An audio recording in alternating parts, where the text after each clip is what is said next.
My son had been practicing his walk for 6 weeks. Not a regular walk, the ring-bearer walk.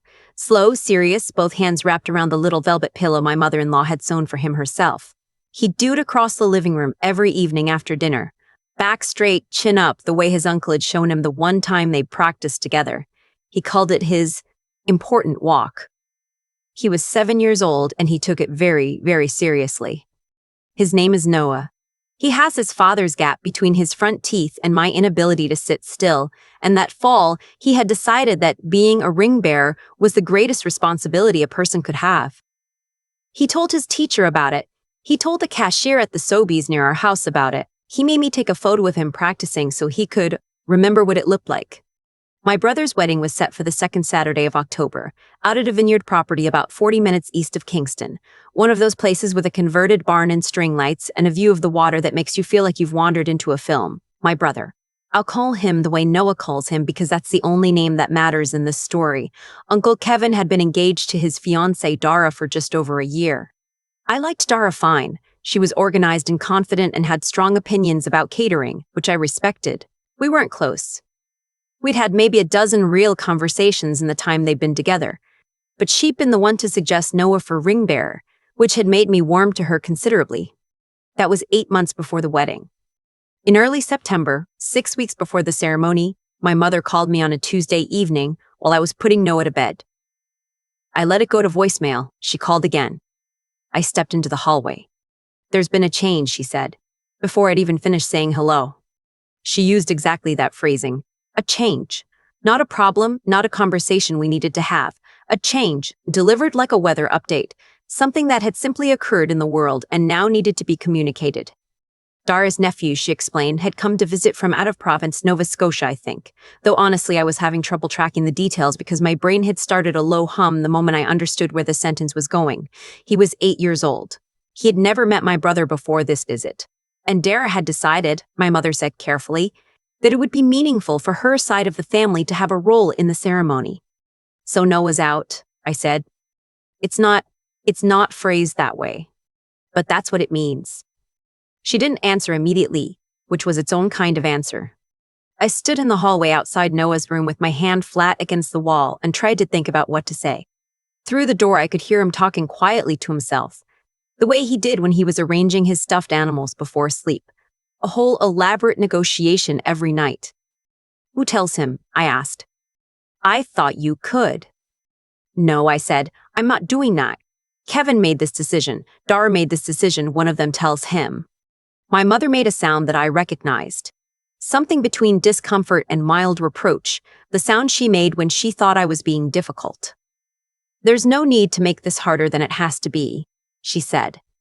I didn't say anything else. I told her I had to go and I hung up and I went back into Noah's room and I sat on the edge of his bed and I watched him finish arranging his animals and I didn't say a word about any of it.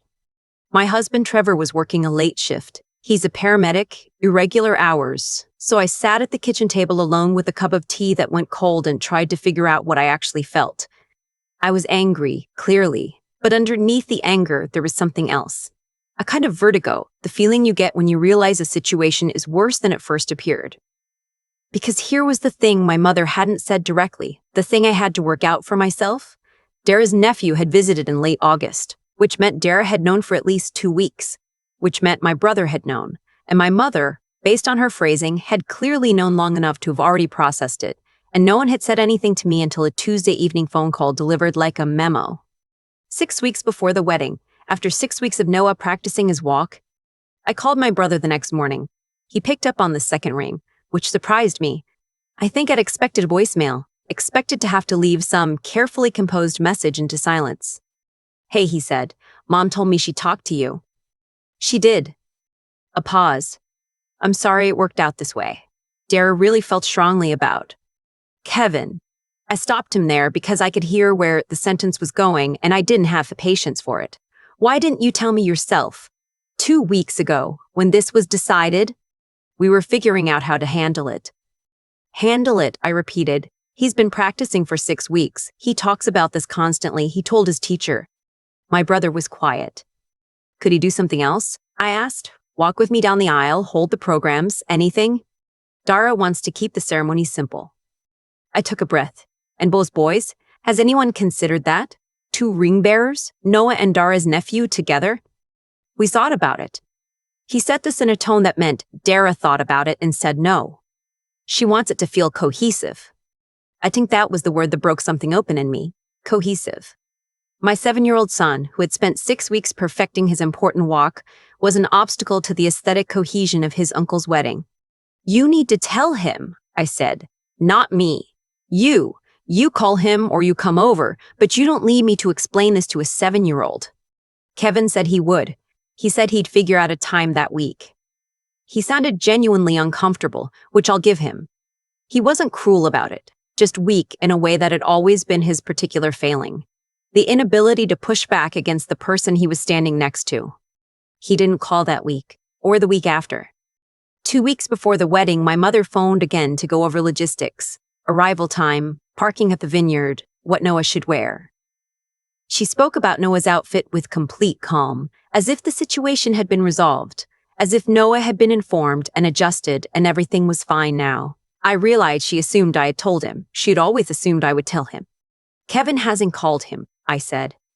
A brief silence. Sweetheart, it might be easier coming from you. I'm not doing his job for him, I said. If Kevin wants Noah there at this wedding, Kevin can be the one to explain to Noah why he's not carrying the rings. My mother sighed. A slow, deliberate exhale that I had been hearing my whole life, the one that meant I was making something difficult. This is important to Kevin, she said. And to Dara. The wedding is almost here. Can we get through it? I want to say I held the line. I want to say I stayed firm, but the truth is that I have a 7-year-old, and I was running out of time, and I could see the shape of what would happen if Noah arrived at that vineyard, still expecting to carry the rings. So 3 days before the wedding, I sat on the back step with him after school in the thin October sunlight, and I told him. I didn't lie to him, but I simplified. I said plans had changed, that Dara had decided to have a family member from her side carry the rings, and that Noah would come to the wedding and celebrate with everyone, but wouldn't have the ring bearer job this time. He looked at me for a long moment. He had dirt on one knee from the playground, and his backpack was still on. Does Uncle Kevin know? He asked. Yes, buddy. Did Uncle Kevin want it to change? I didn't know how to answer that. It was a decision they made together, I said, because it was true, even if it wasn't complete. He nodded slowly, the way he did when he was working something out. Then he took off his backpack and went inside, and I heard him go upstairs to his room. He didn't cry in front of me. He was 7, and he already knew how to take hard things somewhere private, which made it worse, somehow. Trevor, when I told him that night, was quieter than I expected. Trevor is not a quiet person by nature. He sat with it for a while, and then he said, I'll come to the wedding, but I want you to know I'm not going to pretend this is fine. I told him that was fair. The rehearsal dinner was the Friday evening before the wedding at a restaurant in Kingston, one of those reclaimed brick places with exposed ductwork and a seasonal menu, the kind of spot that costs more than it looks like it should. We drove in from our place, Noah in his booster seat in the back, wearing his good navy sweater. He'd been quiet all week in a way that wasn't entirely unlike his normal quiet, but had a different texture to it. Thinner, somehow. More careful. My father met us in the parking lot. He'd driven separately from my mother, which I noted but didn't comment on. He crouched down in front of Noah and looked at him for a moment, the way my father does, full attention, no distractions, and asked him how he was doing. Good, Noah said. Yeah? Yeah. A pause. Grandpa, am I still going tomorrow? Of course you're going, my father said. I'll be looking for you. He straightened up and caught my eye over Noah's head, and something passed between us. Not a plan, not a communication exactly, just an acknowledgement. He knew. He'd probably known what I'd had to do and what Kevin hadn't done, and he'd had his own time alone with that information. We went inside. The restaurant was warm and loud, with that particular energy of a pre-wedding gathering, everyone a little performative, a little elevated. Dara's family was already there, her parents, a couple of aunts, and her sister with her son, the boy who was now the ring bearer. He was 8 as advertised, with the slightly bewildered look of a kid who'd been dressed up and brought somewhere and wasn't entirely sure why. I had no feeling toward him specifically. He hadn't done anything. He was just a kid at his aunt's rehearsal dinner. Kevin came over and said hello, hugged Noah, told him he looked great. Noah said thank you, It was completely heartbreakingly normal. Kevin didn't say anything else. He moved on to greet someone from Dara's family, and I watched Noah watch him go. We found our seats. My mother was across the table, already in conversation with one of Dara's aunts, animated and at ease in the way she was when she'd already decided the difficult parts were behind her. She smiled at Noah when she caught him looking and said something about how exciting tomorrow was going to be. "I know," Noah said politely. Trevor's hand found mine under the table. The dinner itself was fine. Noah ate his pasta and answered questions from relatives and was, by any external measure, perfectly behaved. I watched him with the specific vigilance of a parent who knows what's underneath the surface of fine. He didn't mention the ring bearer thing. He didn't ask about it. He just ate his pasta and said thank you when the server refilled his water and watched the room with careful eyes. It was near the end of the evening during dessert that it happened. I'd stepped away briefly to use the restroom, and when I came back, Trevor caught my eye immediately with a particular look. Not alarm, not exactly, but attention. He angled his chin very slightly to the left. My father was standing, not in the dramatic attention-commanding way of a toast. He hadn't tapped a glass or raised his voice. He was simply standing, which at a table like this, in a moment like this, had a weight to it. He had Noah beside him, one hand resting on Noah's shoulder. He was speaking to Kevin and Dara directly, not quietly but not loudly either, in the measured voice he used when he had thought through what he wanted to say. I didn't hear the beginning, but I caught the shape of it quickly enough. He was not yelling. He was not making a scene. He was doing something more effective than either of those things. He was being plain. He said something about the fact that Noah had been part of this wedding for 8 months, that he had prepared, that he had been told he had a role in his family celebration, and that the way this change had been handled, with silence, with delay, with the expectation that his mother would absorb the impact alone, was not something he was willing to sit across from at a dinner table without naming. He wasn't asking Kevin to change anything. He said that explicitly. He wasn't asking them to reinstate Noah. Wasn't demanding anything. He was simply saying that this had happened and that it had mattered and that someone besides me needed to acknowledge it in front of the people who were there. Dara's face was composed but tight. Kevin was looking at the tablecloth. My mother made a small motion as if she was going to interrupt, and my father glanced at her once, just once, and she stopped. "Noah," my father said, looking down at him then, "is a good kid, and good kids deserve to be treated like they count. That's all I wanted to say." He sat down. The table was quiet for a moment in that peculiar way that follows something true being said out loud. Then someone on Dara's side made a comment about dessert, and the noise gradually resumed and the evening continued in the slightly subdued register of a gathering where something has shifted. Kevin didn't say anything to my father for the rest of the night. He didn't say anything to me either. He said goodnight to Noah when we were leaving, told him he'd see him tomorrow, and Noah said okay and pulled on his jacket. In the car on the way home, Noah was quiet for a long stretch of highway, the headlights of other cars washing over him in slow rhythm. "Grandpa said I count," he said at some point in the dark. "Yeah," I said. He did. "Is that true?" "Of course it's true." He thought about this. "I think Grandpa means it," he said.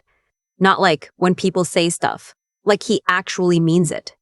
"He actually means it," I agreed. Noah nodded and looked back out the window and didn't say anything else until we got home. The wedding the next day was fine. Beautiful, even. The vineyard was exactly what you'd expect in October in eastern Ontario, all gold and copper and pale sky. Dara's nephew carried the rings. He did a good job. Noah sat with my father in the second row, and I watched them share a program and whisper something during the readings, and my father at one point leaned down and say something that made Noah smile, for real, not the polite version. I'm not going to pretend I wasn't still angry. I was. I looked at my brother saying his vows and I felt warmth and grief and irritation in proportions I couldn't cleanly separate. That's the thing no one tells you about family. The love doesn't go away just because you're furious. It just gets complicated. We left before the dancing started. Trevor made our excuses and nobody pushed back. Noah fell asleep in the car before we hit the highway, his cheek against the door, completely unguarded the way kids sleep when they feel safe. I drove and Trevor sat beside me, and for a while neither of us said anything. "Your dad was good tonight," Trevor said eventually. He was. First time I've really seen him do that. Yeah, I said. Me too. There's not a clean resolution here. Kevin and I are in a careful place now. The kind of careful that might last a long time or might eventually soften into something better. My mother thinks I'm holding on to it too long.